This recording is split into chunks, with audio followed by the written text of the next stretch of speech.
thank you all for joining our webinar today. Let me start the session today by introducing myself.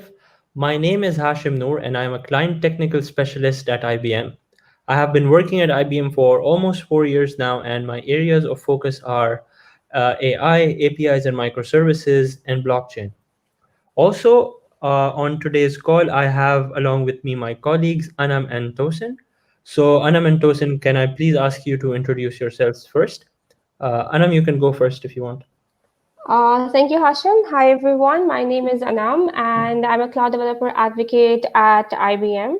My focus areas are data science and AI, and I also work with containers and web application development. All right, thank you, Anam. Hello, everyone. I'm Tosin from Lagos in Nigeria. I'm a federated developer advocate at IBM. My focus are on serverless technology and Watson Assistant, which is what we'll be discussing today. Thank you guys for the introduction. Now, before we get started, I just want to emphasize on the fact that if at any point during the webinar you have any questions, please post them on the chat panel, which you'll be able to see on the right-hand side of your screen, and me and one of my colleagues will answer your question. So also, Anam, if you could go back to the slide, the previous slide. Yeah, so no, the survey slide. My colleague will share the link to the survey on the chat. So please fill out the survey once you and give us your feedback. Your feedback really helps us improve our webinar and get in touch with you guys and try to understand what are the new things that you are looking for. All right. All right, next slide, please. So before we get started, just a few things about Crowdcast for the people who are new. On the top left-hand side, you'll be able to see the title of the webinar, and then on the right-hand side, you'll be able to see the follow button. By clicking on the follow button, you'll be able to follow us on different channels, and you'll be able to get all the updates regarding our webinars and upcoming events. And on the bottom right-hand side, you'll be able to see the chat panel from where you can post your queries or questions. And you can also post your questions by clicking on the Ask a Question button. All right. And with that, let us get started with our webinar today. Let me quickly go over the webinar, the agenda for today's webinar. In this webinar, we'll be going over the concepts and applications of AI. We'll also be taking a closer look at one of the most widely used AI applications, which is a virtual assistant or a chatbot. And finally, my colleague Anam will be conducting a hands-on session where she'll be taking you through how you can use the IBM Watson Assistant service to build a chatbot through which you can automate the process of online ordering. Now let us take a look at what is AI. So what is AI? AI refers to the ability of a computer system to act like a human being by performing tasks that you would normally associate with humans. So tasks like learning, communicating, self-correction, and so on. A common misconception about AI is that it's supposed to replace human beings. However, that's not exactly accurate. AI, as I see it, is supposed to augment or enhance our abilities as humans and to allow us to solve even more complex problems. And building on that point, some of the applications of AI include sifting through large amounts of data and deriving insights from data, which can help us make better decisions. These decisions can include predicting weather patterns, predicting stock market trends, and so on. AI can also be used to create tools like chatbots, which can interact with hundreds of people at the same time. All of these are examples of how AI applications can be used to augment human abilities. And now that you have a high-level understanding of what AI is, let me go into a little bit more detail about chatbots. So a chatbot is an AI tool which can imitate human conversations. What happens is that when you are chatting with a chatbot and you send a message, the chatbot uses AI to identify the user's intent behind the message. It tries to determine what the user is looking for or what the user wants to know. And then once the chatbot has figured it out, it provides the most accurate response to the user's query.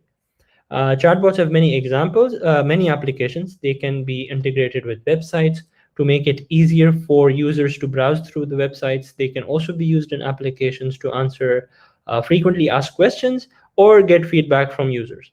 So as you can see, there are quite a lot of applications and uses that chatbots have. All of these are designed to make it easier for us to do our tasks. And, and some of the common applications of some of the common examples of chatbots is Siri, which is present in your iPhone. For those of you who have used an iPhone, you would know that you can use Siri to do various tasks on your iPhone. You can use it to make phone calls, set reminders, set alarms, and so on. And it is just as simple as having a normal conversation.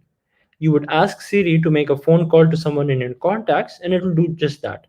Similar to Siri for Samsung users, you have Samsung phones have their own chatbot, which is called Bixby, and Android phones have the Google Assistant. So all of the modern smartphones these days come integrated with a virtual assistant. And these are some of the common examples of chatbots that you might have interacted with. Now, moving on, why do we need chatbots? Chatbots have a variety of uses for both individuals and organizations. As I just mentioned, we can use we personally we use chatbots on our phones to make our lives easier. However, in addition to that, chatbots can also be used by organizations to perform a wide variety of tasks. Many companies they use conversational agents these days to uh, to answer their customers' frequently asked questions and to resolve their queries. And apart from that, chatbots can also be used internally within organizations to perform tasks like managing calendars, looking for documentation, and chatbots even make it easier to manage assets such as social media. And on top of that, they are extremely cost effective because it requires much less time and effort and training, and they can perform a wide variety of tasks in very less time. So now moving on to the next bit, we have let me talk about a little bit about the IBM Watson Assistant service. So what is IBM Watson Assistant? IBM Watson Assistant is the IBM's AI offering, which can be used to build virtual assistants. We'll be using IBM Watson Assistant service today in order for during the hands-on part, where my colleague will be taking you through the process of building a chatbot. So IBM Watson Assistant can be integrated with many devices, applications, or channels. They can be integrated with applications such as Facebook Messenger, Slack, Telegram, even WhatsApp. And you can build your own client interface and integrate the chatbot with that, and or you can leverage the user interface which comes along with IBM Watson Assistant.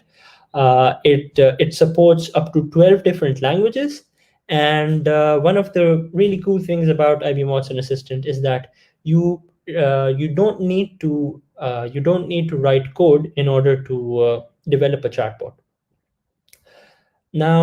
Now that I have covered IBM Watson Assistant, let me talk about some of the use cases where IBM Watson Assistant was used.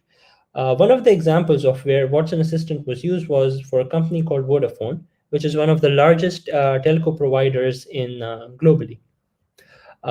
In the case of Vodafone, IBM Watson, the virtual assistant, which was built on top of IBM Watson Assistant, handles 100% of the conversations. It was trained on over 100 intents. What these intents are, we'll cover them in a bit. And after the implementation of IBM Watson Assistant, the first call resolution rate increased by 70%. Now, the first call resolution rate is the rate at which is the percentage of the times when the user's query is answered within the first call. So as you can see, a 70% increase in the first call resolution rate is tremendous for any organization. Another example of IBM Watson Assistant was an implementation which was done for Bradesco Bank, which is one of the largest banks in Brazil. with over 50 to 100 branches. The implementation, which was done for Bradesco banks, now this chatbot answers 283,000 questions a month, right? This is an immense amount of queries that the agent is assisting to, and as you can imagine, it would be almost impossible for a human, for one individual to do that. And not just that, the virtual assistant answers all of these questions with 92 or 95% accuracy, and it's been trained on 62 different products. So now, understandably, it's very difficult. It's almost in order to do a similar kind of task, you would require multiple people. And now, instead of that, you can all of these tasks can be handled by just one virtual agent. All right. So how does this work? How does IBM Watson Assistant work? Basically, IBM. But before that, let me talk a little bit more about the use case that we'll be covering today. Right, so in today's webinar, my colleague will be showing you how you can build your own chatbot using the IBM Watson Assistant service.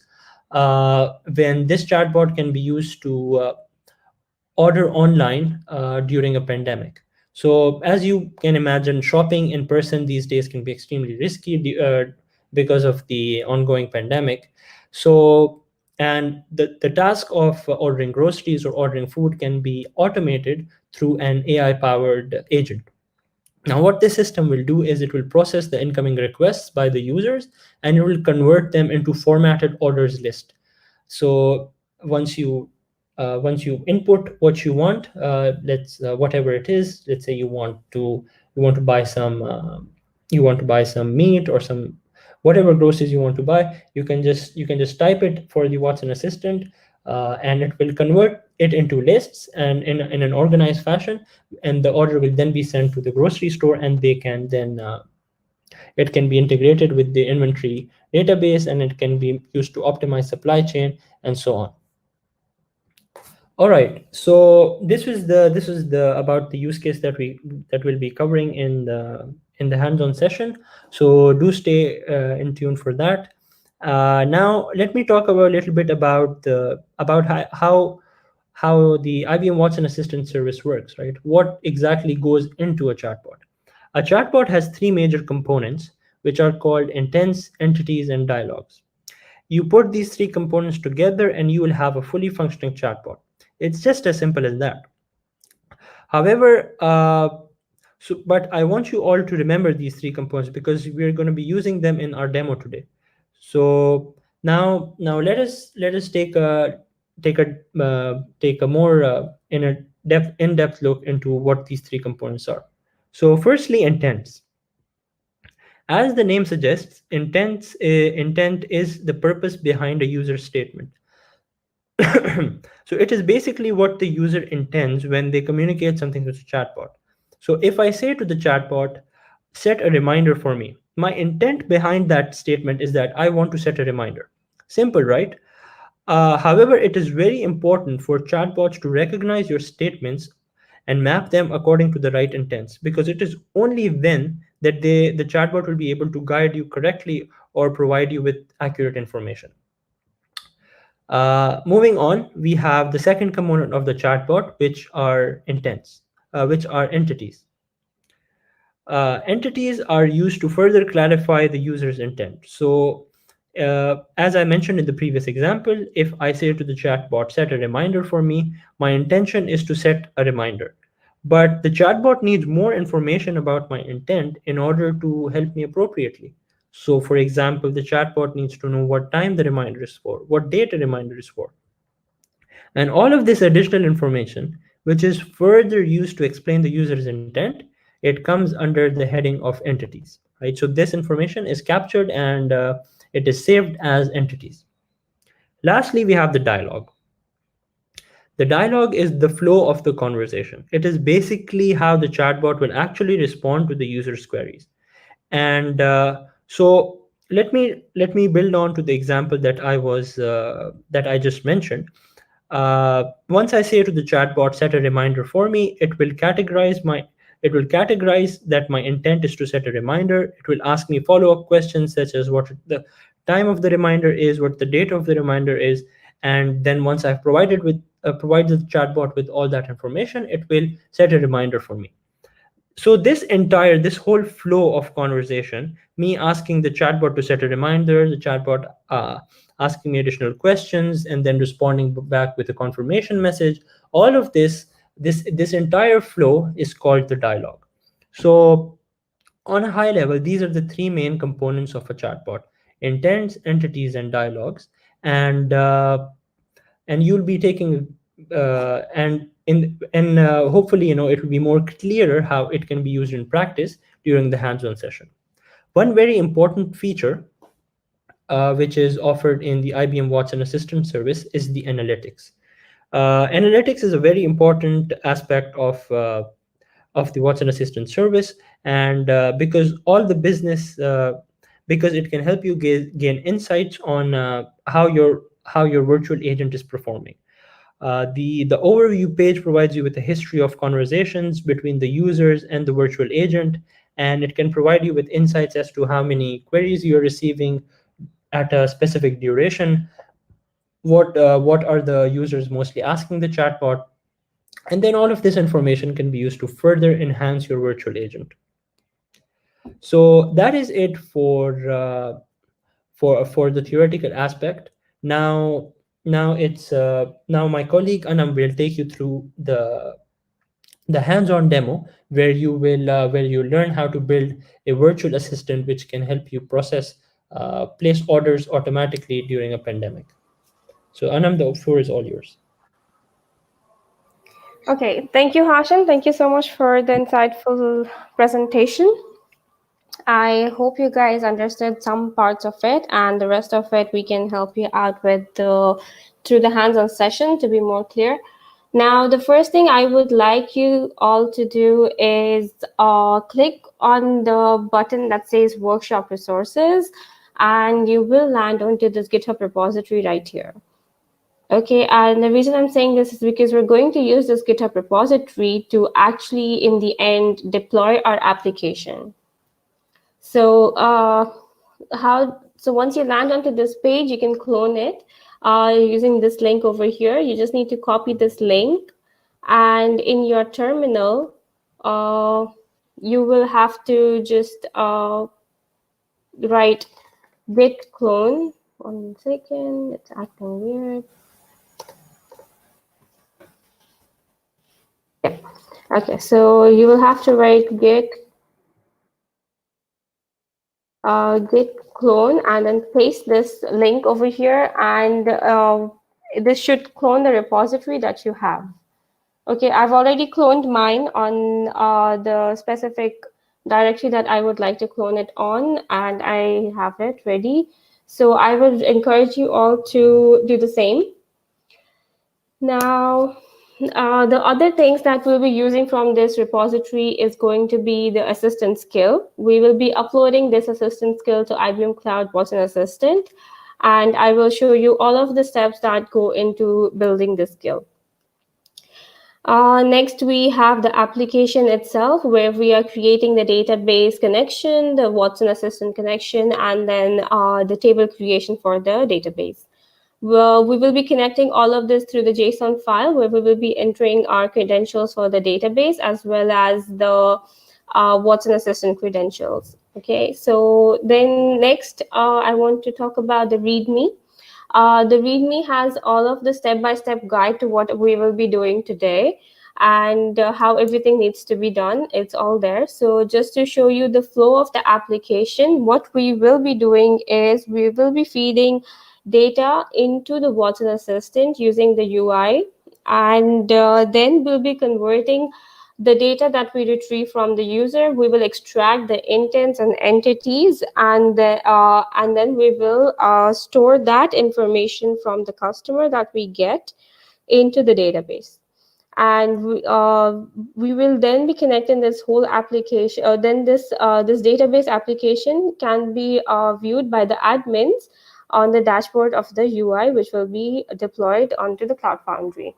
So I will show you all of these steps, but please log into IBM Cloud using this link over here, we have the IBM Cloud account. So if you have not signed up to IBM Cloud, highly encourage you to do it. It's free of cost, and you can experiment with a lot of services, gain more knowledge, and then the next thing is the Cloud CLI. To be able to push our application to the cloud, we will need the IBM Cloud CLI. So you can find the documentation over here. It's a small command that you need to run, and you should be good to go then. So I'll give you all a minute to log into your IBM Cloud accounts. Even if you have a cloud account, please use this link to log in, because this just helps us trace back our efforts of delivering these workshops. You can also use this, copy paste this command from here itself to clone the repository. Okay, I'm going to give you a minute, and then we'll get started.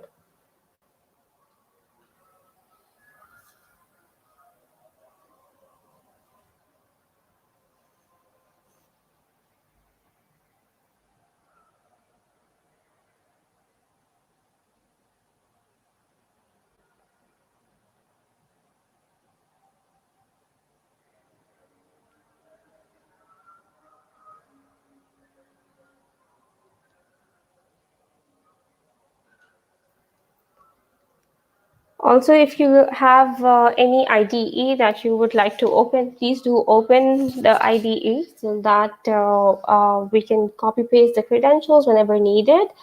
And I have PyCharm here, which I will be using today. But you can use any IDE. And in case you don't have an IDE, it's nothing to worry about. You can use a normal text editor as well, because it's just the credentials that we need to copy paste.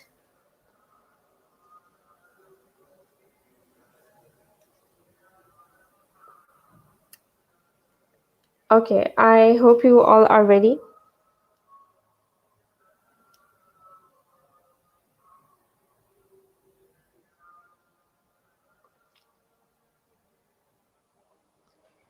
So before anything, before getting into Watson Assistant, I want you all to click on, okay, let me just walk you through the dashboard really quick. So once you log in, this is the dashboard of IBM Cloud that you see. You can click on the Create Resource button to start creating your resources and services that you want. And over here, you have the resource summary of your applications, your services, and any issues that you have, you will see over here with your services. You will find them over here. Any planned maintenances upcoming will be shown over here, so you can plan according to that. And the IBM Cloud status will be shown here. So just make sure you have a good, you can understand what's happening, and any support cases that you have open, you can find all of that information right here. You have the latest news over here in case you're interested to look at. And yes, I think we're good to go. So the very first thing we have to create is the DB2 service, which is the database we are going to be using today. So you can search for DB2. Okay. So I already have a service created, but I will show you how to create one from the beginning. So just click on DB2.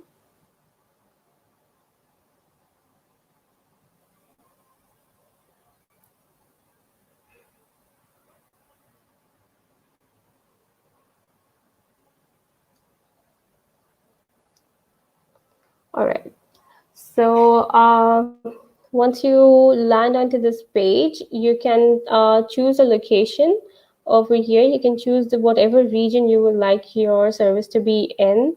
So I normally use the Dallas or the London one. So whichever one you think is would suit you better, you can go ahead with that. Then make sure you have the light plan selected, because that's free of cost and that's what we need. And give your service a unique name. Okay, and just click on create.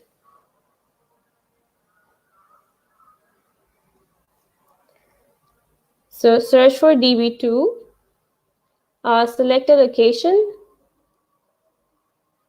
and select the light plan. Give your service a unique name and click on create.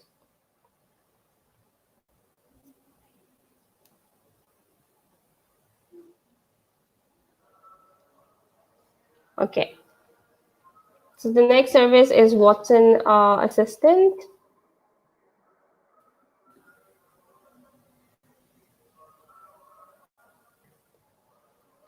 Now, again, one thing I would highly recommend is make sure the location you choose for your DB2 is the same as the location you choose for your Watson Assistant. It just makes everything very uniform and very easy to use without having any issues later. So here you can again choose the light plan. For this one, it's good for us. With this, you get pre-built content available, you get analytics dashboard, you get 5 dialogs with 100 dialog nodes. So for starting and testing out, this is a very good plan. You can also use the plus trial if you want, which is free for 30 days. So then give your service a unique name and click on create.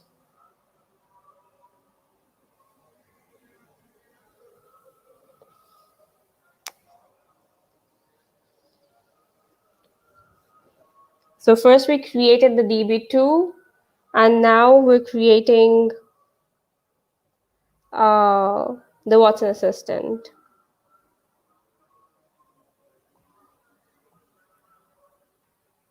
All right. So now I can just go from the hamburger sign over here. I can go to my resource list. And over here, I can find a detailed information about my services right here. So you can see my database is active, and you can, for you as well, it should be active, and then the Watson Assistant should be active as well. I'm just going to go ahead in the DB2.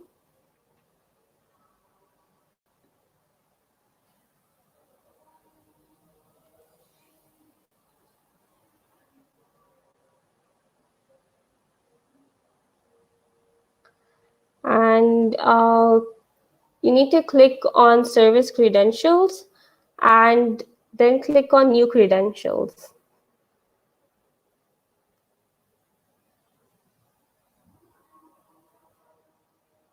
So once you go into DB2, the one you created, click on credentials, service credentials, and then click on new credentials. Now over here, you can give it whatever name you like and make sure the role is of a manager. And you can click on add. So it should give you service credentials over here. This is what we're going to be copy pasting into our application once we are ready to deploy.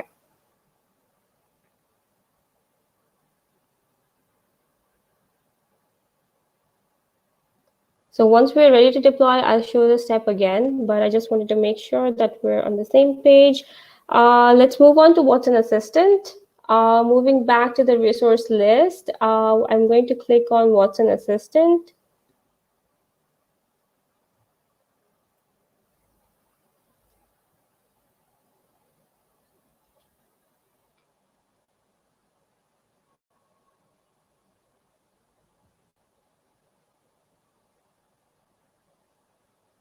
The same thing in Watson Assistant as well. Go to Service Credentials and create new service credentials. Or this one should be actually auto-generated. So I think this is good enough. You can use this for this event. For anyone who doesn't have this, just for some reason, if this is not there, then you can go ahead and create a new service credential, but this should be good enough. Okay. So click on Launch Watson Assistant.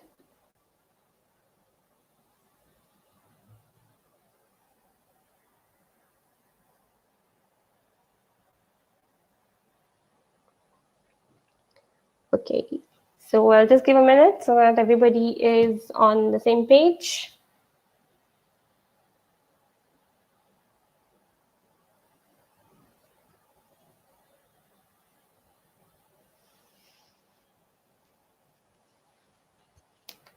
So my first assistant is something that is already that the assistant comes with. Uh, you can try it out later, but for today, click on Create Assistant.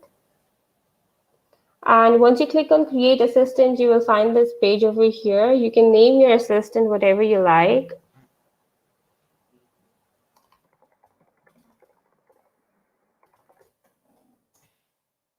Okay, and if you want, you can give it a description of what the assistant is, but make sure you have the Create Web Chat and Create Preview enabled.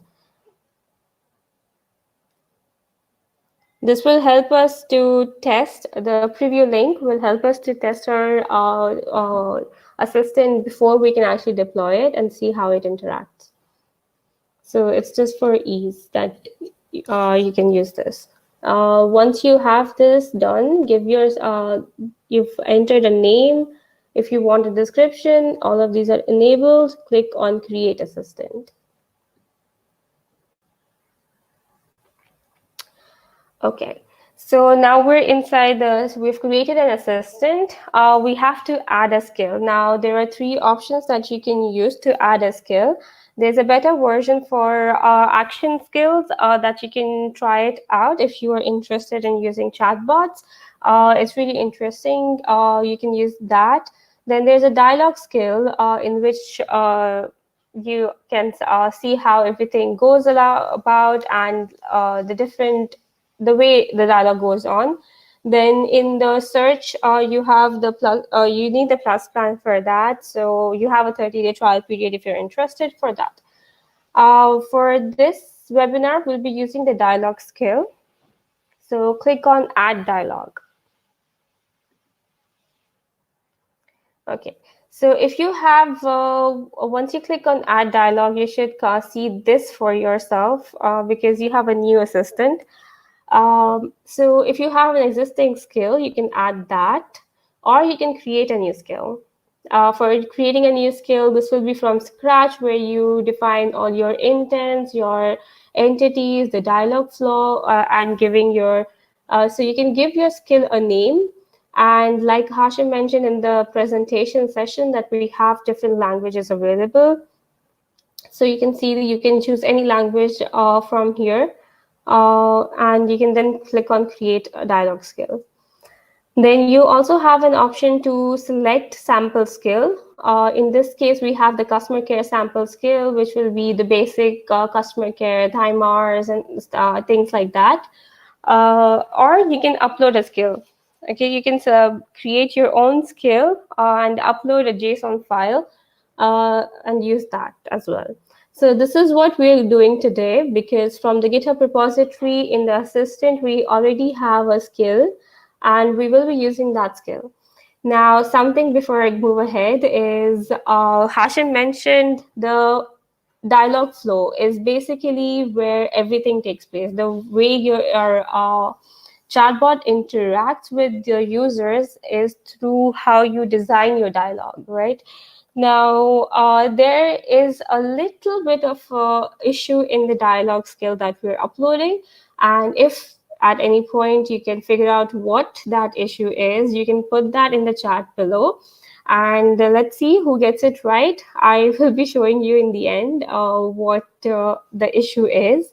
But at any point that you figure out the problem with the dialogue skill, you can let us know the dialogue flow. You can let us know in the chat, okay?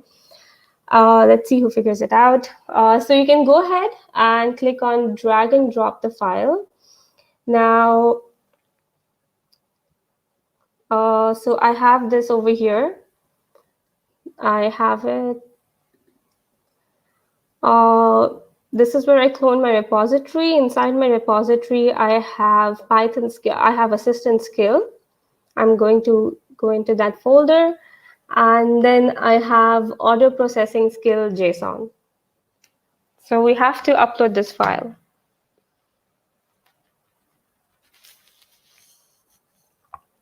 Okay. So once you click on add the dialog skill, then choose an existing upload a skill, And from there, go into the directory where you cloned your project. Inside the assistant skill folder, you will find a JSON file called order processing skill. So choose that for upload. Click on upload. Okay. Now we're ready. We have uploaded our skill. So you can see over here, trained data, you can find the summary, which is there are 3 intents, 3 entities, and 17 dialog nodes. Okay. Now go ahead and click on this.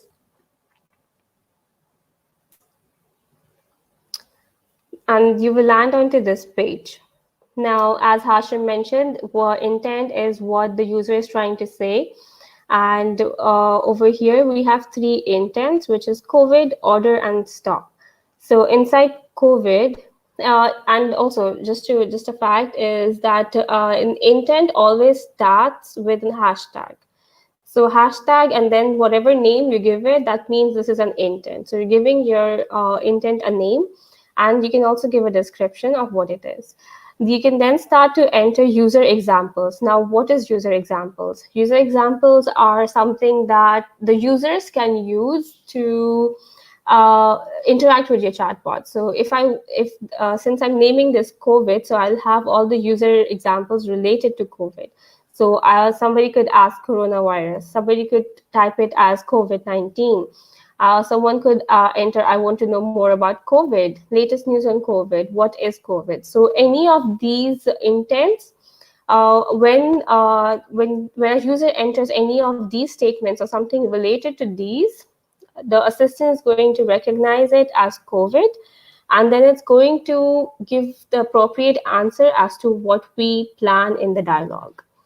Okay, so this is one intent. The other is for ordering. Since our use case for today is online ordering based on the situation right now, the COVID-19, a lot of people are not comfortable going out in the markets to buy anything. So this is the reason a lot of online sales have gone up, because people prefer to stay at home and avoid crowded places, avoid people in general, because it's a contagious disease right now. So for that, we have this order here. And another thing that I really want to mention is you can actually use this a whole skill to implement it in anywhere, in a restaurant, in a grocery, in our pharmacy, in any inventory management place. You can use this in a supply chain to make sure to take care of your orders, right? And this is a basic skill that we are showing right now. You can obviously change and add a lot more to this and create a really good assistant. So this is just basic information that you need to know to get started with your Watson Assistant. So again, make sure you at least enter 5 user examples, because this helps Watson understand what exactly the user intent is. So in this case, we have, I need to place an order. I want to place the order. I would like to place the order, or just simply order and place the order. So these are different intents that you can use, or any. It's not compulsory to you go ahead with this. If you can think of better examples, you can use those as well, right? It's just training your assistant right now to understand different intents. Now, moving on to entities. So entities is basically synonyms, right? Synonyms for some particular word, and entities start with the @ sign. And the reason I'm saying this is because once we move into Watson dialog flow, you will see that this @ and then hashtag being used over there. Now, over here, you can see we have the intent called COVID-19, and we have different synonyms for this. Now, these synonyms help the assistant to recognize, again, different intents. So COVID-19, like I said, somebody could just say COVID-19, someone could say coronavirus, somebody could call it something else. So we can actually mention that here. So I can actually write that down here, coronavirus. Okay, and just click outside. Now I have another synonym for this. Or you can type the value here and just enter multiple values using the comma separated. Okay, so that works too. And then click on the plus sign, it should add it here. Once you've created it, just use this part. If you are creating a new value, then enter the new value here and then the synonyms here.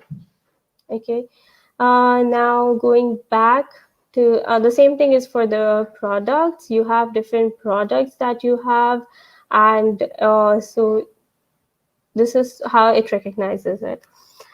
Something that comes inbuilt is the system entities. Now you can use these system entities to actually easily extract information from the user.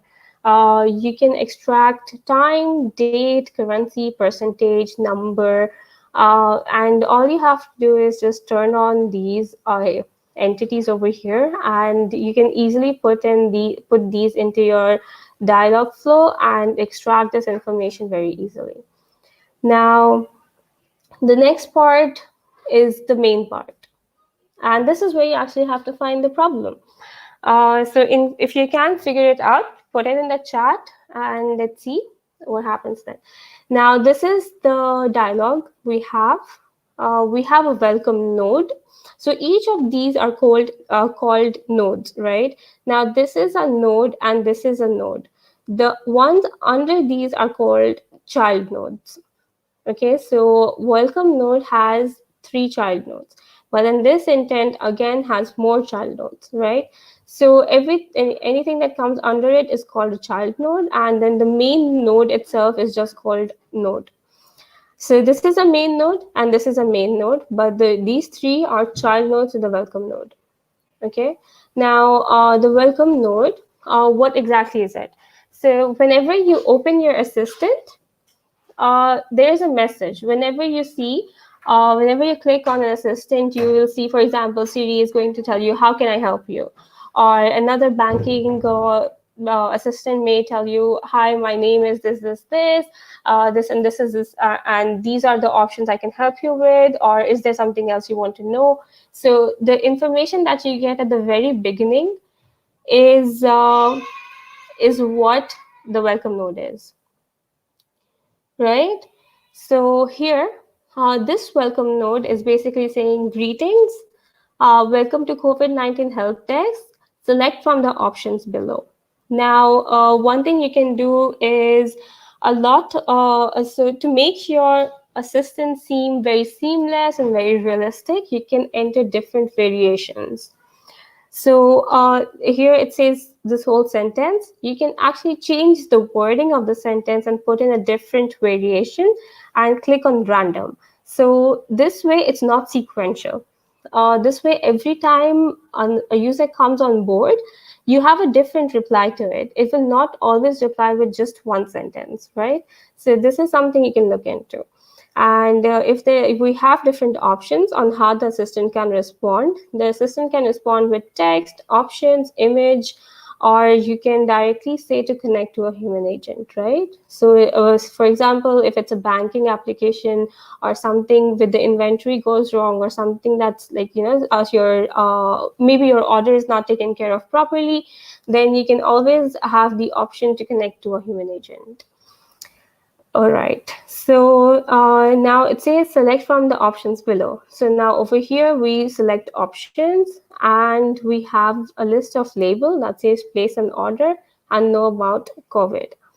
We give it a value and then we wait for a reply of what the assistant should do. So based on what the user chooses, we then proceed accordingly. Now, inside the understand the intent, over here it says, if the assistant recognizes the intent as order, which means any of the intents, which is place the order, I want to place an order, I would like to order, or any of these intents is recognized, it's going to respond with enter the product name and quantity as comma separated values. Okay, again, you can give a different variation. So this is how your chatbot will interact with the user. So every time somebody says order, it's going to recognize it as sorry, as the intent is order and then respond by this. Okay, and again, this is wait for the reply. Then you have the child nodes, right? Once you're inside this node, this means that I want to place an order now. So I need to get a few details from the customer. And how am I going to do that? I'm going to use context. So context is variables. It's basically how in programming we have a is equals to some variable, and we're saving that variable in a, right? So similarly, this is what's happening. You have a variable called order details, and we're putting a value inside it. Now, this value is being extracted from the user. This is what the user is giving me as an input. So I will be saving this. Okay. Now, once I have this, I want to know what the address of the user is. Once I have the address, I move on to the next part of it while saving the address into the address variable. Okay, I'm saving that in the variable, and then I'm asking the user about the name. Now, when I ask the name, the user is going to reply with the name, which I will be saving in the next node as a variable, and go ahead and ask the user for its contact number. So once I get the contact number, I save that information in the variable again, in a new variable, and then I respond with thanking the person and showing them their contact details and their address and the order that they placed. And this is how it will say thank you, and your order has been taken care of, or whatever. And again, give it a different variation to make it more seamless and more human-like. Similarly, in the COVID, we have, like, for example, if assistant recognizes the intent as COVID, or so again, by intent, I mean whether the person has entered latest information about COVID or coronavirus or any such words that we saw in the intent or the entities, especially the intents. So it's going to respond back with saying, please visit this site for more updates on coronavirus or COVID. All right. So this is the basic flow. And then you always have the welcome node and the anything else node, right? So anything else is if my assistant is not trained on anything else, and it doesn't understand any intent or entity that I have mentioned, it's going to tell me, I don't understand it. Can you reword it? I don't get what you're trying to say. So it's going to respond with that because we have not trained it. Now, the other thing is, if we have not trained our assistant and our customers are asking for different queries, how do we look into it?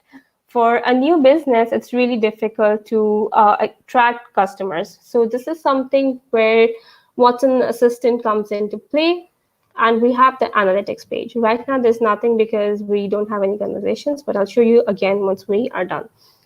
So over here, it's very easy to actually understand what your information is. You can see total conversations, average message per conversation, max conversation, weak understanding. You can view the logs. You can see which intents were understood, which were irrelevant. You can see all of the information on this page over here, and then you can train your assistant to understand it better, right? Now let's look into how the assistant behaves. Once, let's say you've designed this whole thing, okay, and we're trying to see how it behaves. So I can now, so when I click on the try it out panel, I can try it out, right? Let's clear it up and let's see. So it welcomes me and select from the options below. Let's say I select place an order. Okay, and so it recognizes it as order. So sorry about that. It recognizes the intent as order, and it asks me to enter the product with comma separated. So I can enter rice and maybe 1. So it's like 1 kg. I'll show you that. It's much more understandable on the UI. So if I enter this, it's going to ask me my address. Now, if I just say Dubai, now it's asking me my name. So let's say,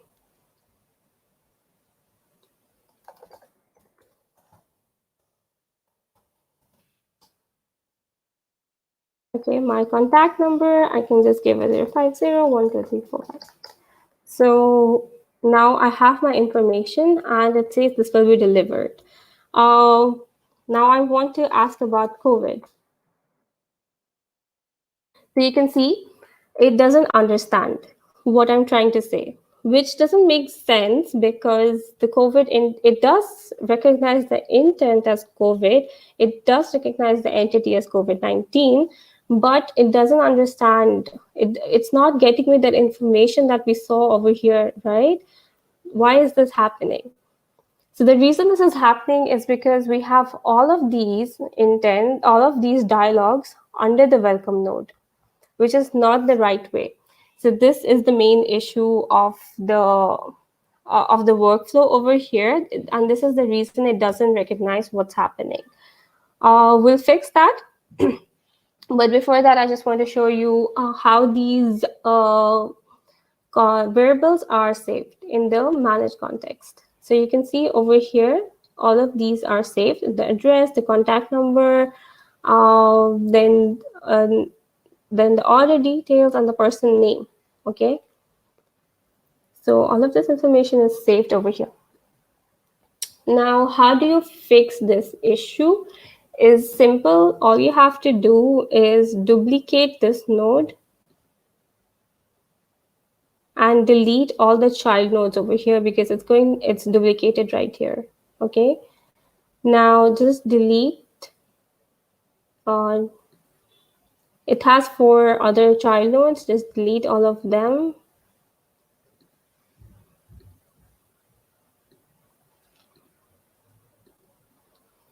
Okay, now over here, let's rename this to maybe order or COVID. Okay, now what I'm going to do is I'm going to delete this as well. So now I want that if the assistant recognizes the intent as COVID or order, then it has to proceed accordingly, right? So I'm going to change that here. If assistant recognizes the intent as COVID, or I'm going to add another one, which is or if the assistant recognizes the intents as order. So if any of these intents is what the assistant recognizes them as, I will remove this information because this is a welcome node information. And we can delete these because I'll show you why. In the welcome node itself, we have this. We have this information right here, okay? And we're asking the assistant to wait for the reply. Now over here, we don't actually need to wait for the reply because we're saying if the assistant recognizes any of these intents, then proceed accordingly. Now you can also change. It's not compulsory to just wait for the reply because that's not always the case. You can change the input to skip user input or jump to. Okay, so skip user input, what this will do is the user, when they already select the intent from the welcome node, it's going to take that intent and then go inside the child nodes and evaluate whether it's order or it's COVID, right? So this is what exactly I want right now. So I'm going to select that. I'm going to select skip user input and evaluate child nodes. So based on the decision I've taken over here, it's going to do exactly that. Now inside here, okay, so now let's try this out again. If it works, fine. Let's clear it out. And let's see.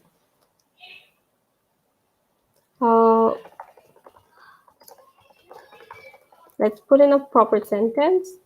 So you see it still recognizes the order that I'm placing. And this time let's put in an order for flour. And again, the Y. Just give it a random name. And my contact information. Okay, so there you see it works now. Now if I say coronavirus,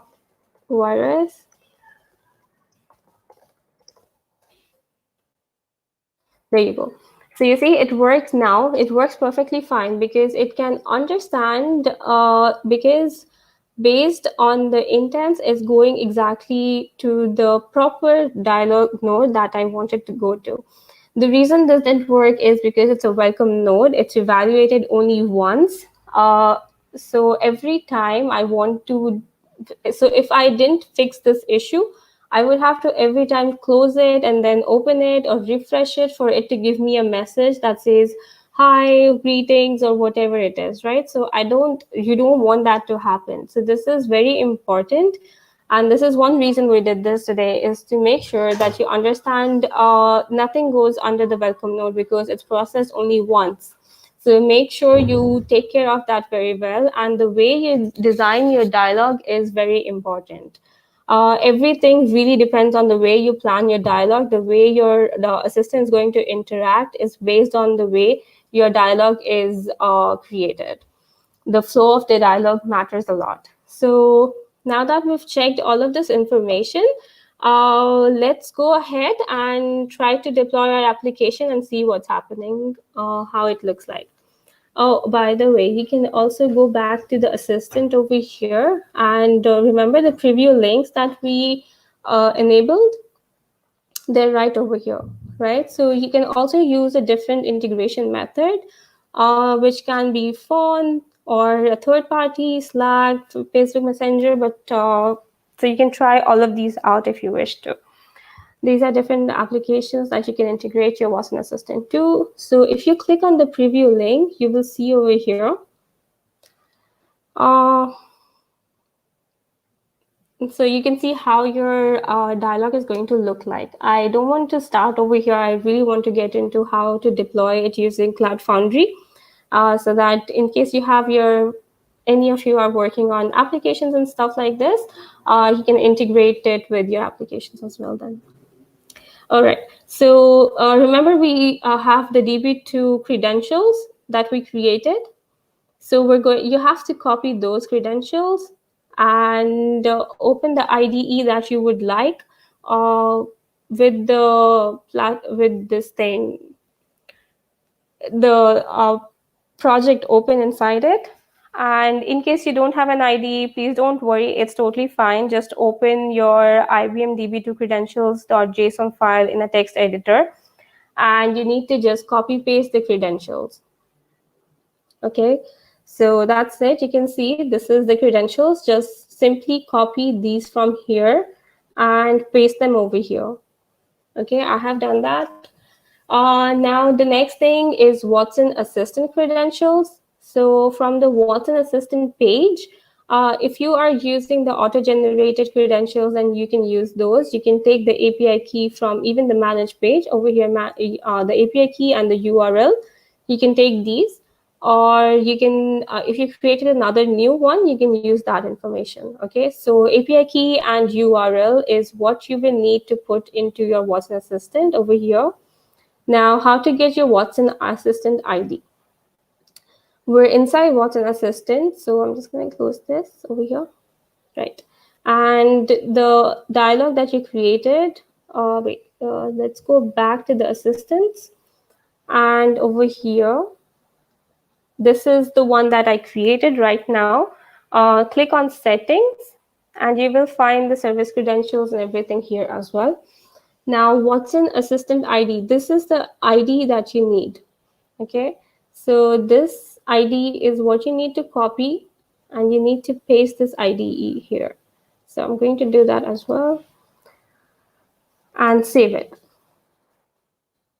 Okay, so I'll show you once again how to get your assistant ID.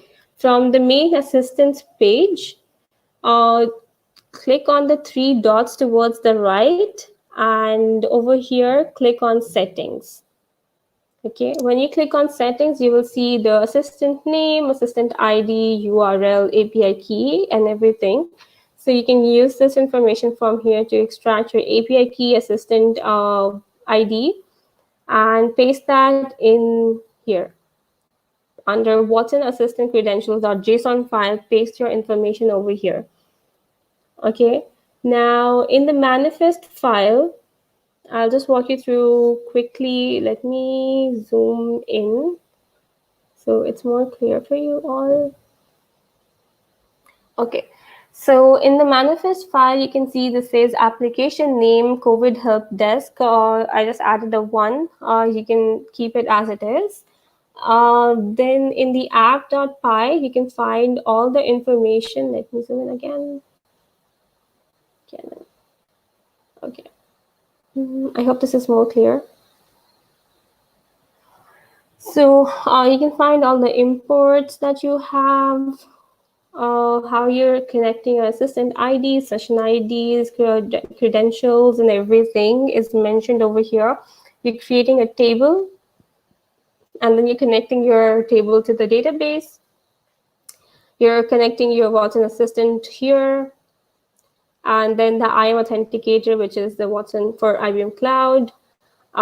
You're creating a new session ID, and you can just go through this. It's pretty easy, and so I'll show you what this exactly is. So this is where you're actually getting the location of the user. Okay, I'll show you once we deploy it. Yeah, I think that's it. Then you also have a notebook if you're interested in that for this same JSON skill. Then if you want to run your file locally, you have the Docker file. You can run that. You will find all the instructions on running this through on the GitHub repository. Okay. Then these are the requirements that will be installed when we start to deploy it. Now, I hope everyone has pasted all of the information. You need the DB2 credentials, you need the Watson Assistant credentials. And once that is done, we will move on to our terminal.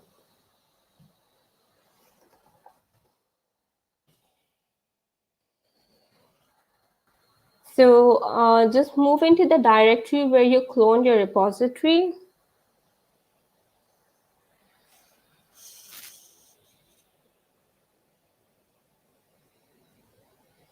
Okay, so I hope everybody's on the same page. So let's go ahead and deploy our application to the IBM Cloud. So to do that, you first need to log into IBM Cloud through the CLI, and this is why you have to download the CLI. So you can run IBM Cloud. I'll just zoom in a little bit more. Hopefully this is more clear. IBM Cloud login. So for all of you, you will just use this command, IBM Cloud login. You will put in your username, you will put in email and password. So, and you should be able to go ahead with it. I have a federated ID, so I'm just going to add this. Okay, and I will log in.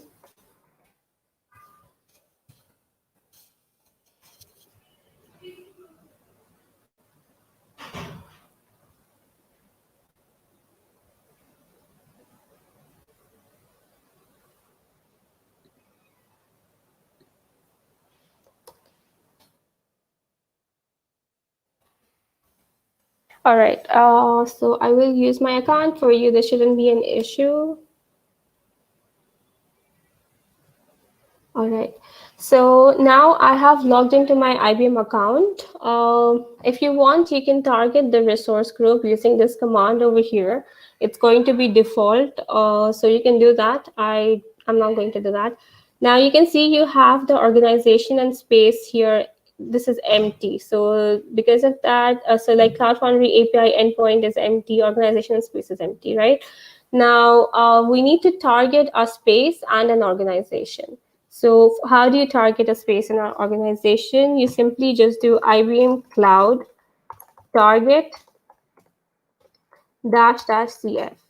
Okay, now this is going to target an organization and a space in your account for the Cloud Foundry.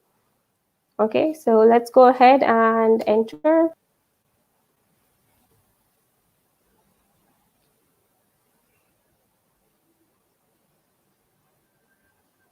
Okay.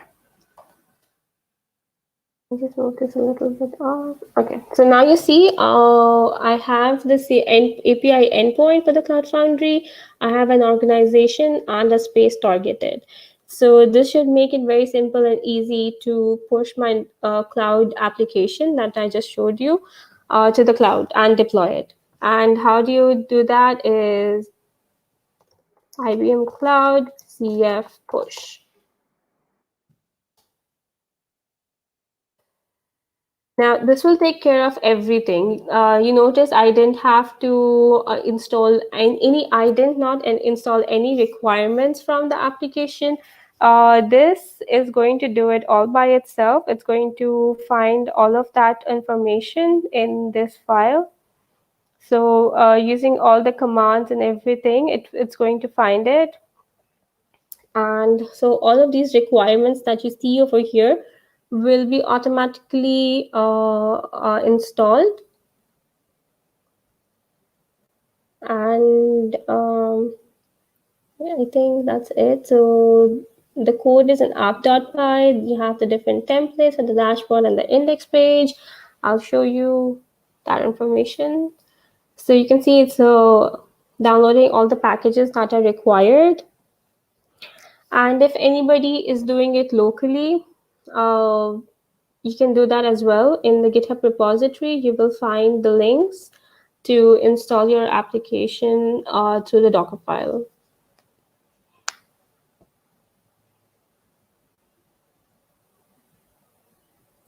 Oh, by the way, you can always send us your Watson Assistant links. It's a pleasure to see that people are actually following along our code patterns. And I'll share the survey link again, but you will also be getting one in the survey, in the follow-up email. So please do fill up the survey. It's a very short anonymous survey that we have, and give us your feedback. Your feedback is really valuable to us. And we do look into your feedback and make changes accordingly.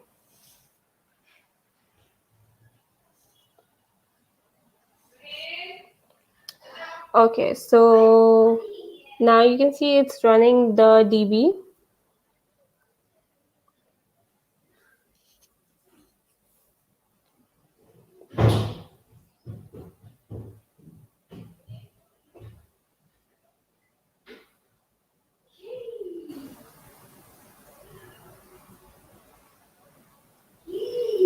This just takes a bit of a time because it's actually installing all the packages and then setting all of that information up. So it takes a little bit of time.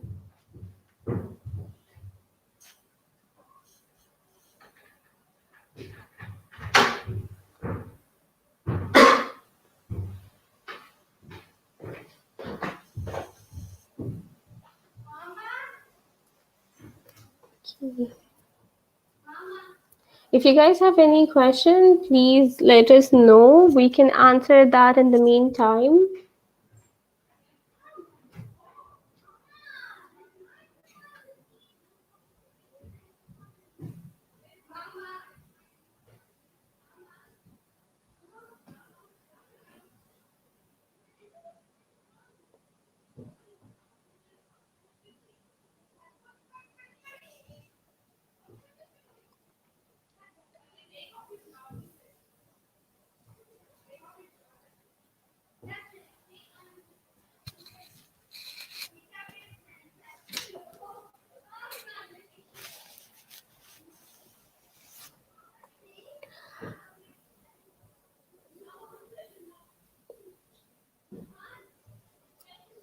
If you have any questions, let us know. You can put them in the chat, you can put them in the Q&A panel, or we will be sharing our emails with you all, and you can reach out to us through the emails as well, right?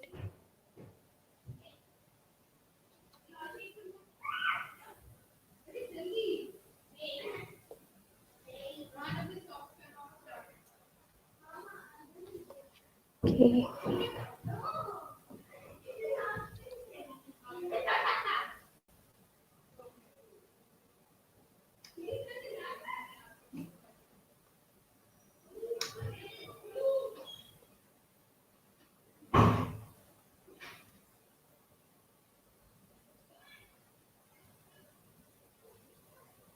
I'm just thinking, did I miss anything? Is there something anyone wants me to repeat?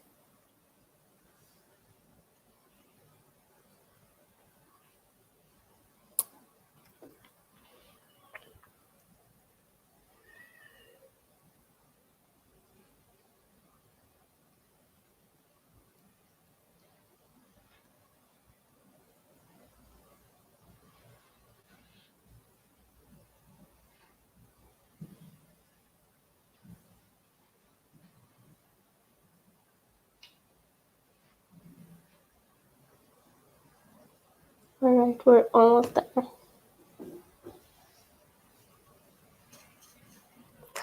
Okay, so we're done. The application is deployed. You can see over here the roots, and you can copy this link.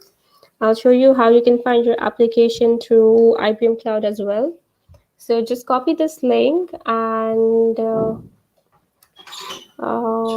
okay, going to paste it here.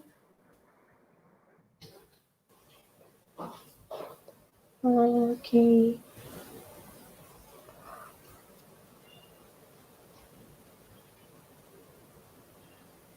Okay.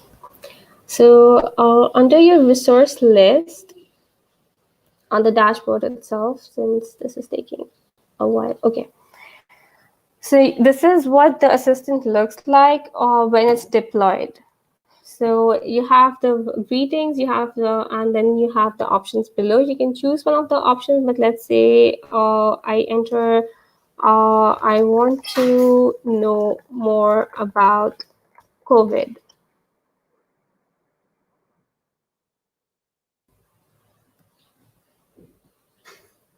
Okay, 1 second, this is weird.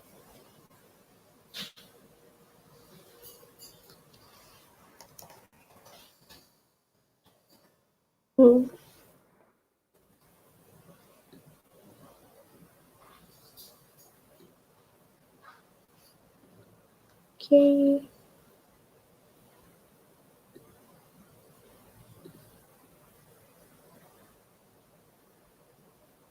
Let me just try clicking on this. Oh.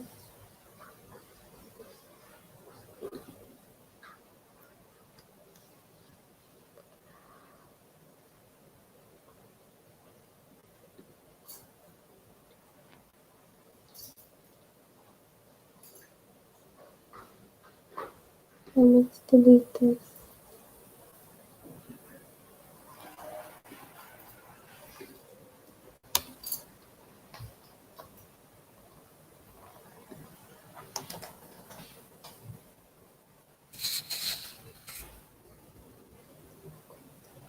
Okay.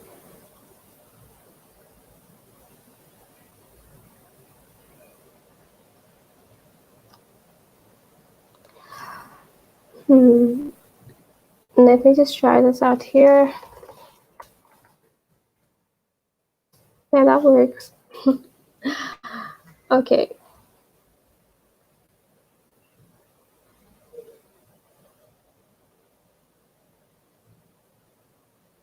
Looks fine to me.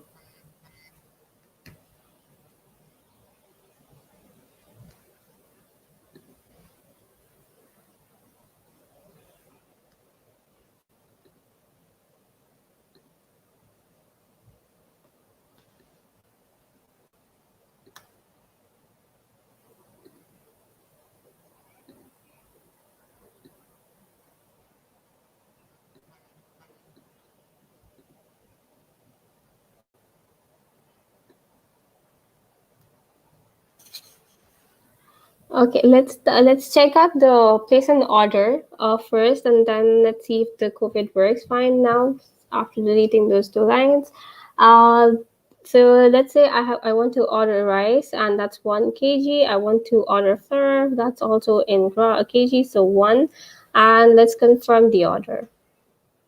So it's going to ask me my address. Uh, For most of you, it should actually give up a pop-up. I disabled it. Let me see if I can enable that pop-up.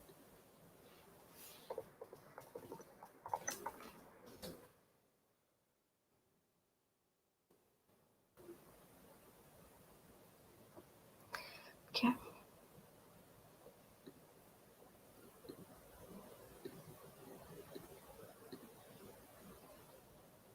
Yeah.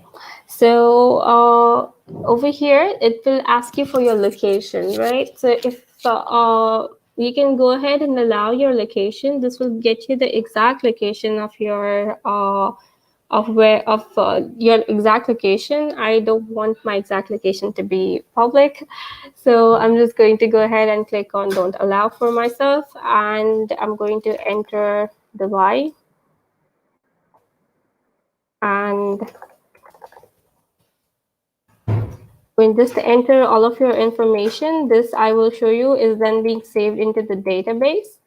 And you can see all of my information is here. Now let me just try again for COVID.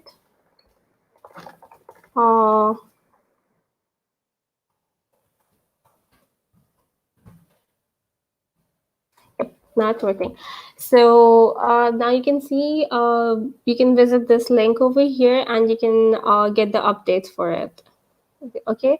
So this is basically the user interaction with this. Now for the admin side of it, you can go to this link over here, and the same link that you have, just put a /dashboard, and you should see information. So you can find all of the information that you have right here. It's tabulated form and it's in series. You can find the address and everything over here. So I think this is it for the demo. You can always go through this GitHub repository to find a step-by-step guide on what we did today.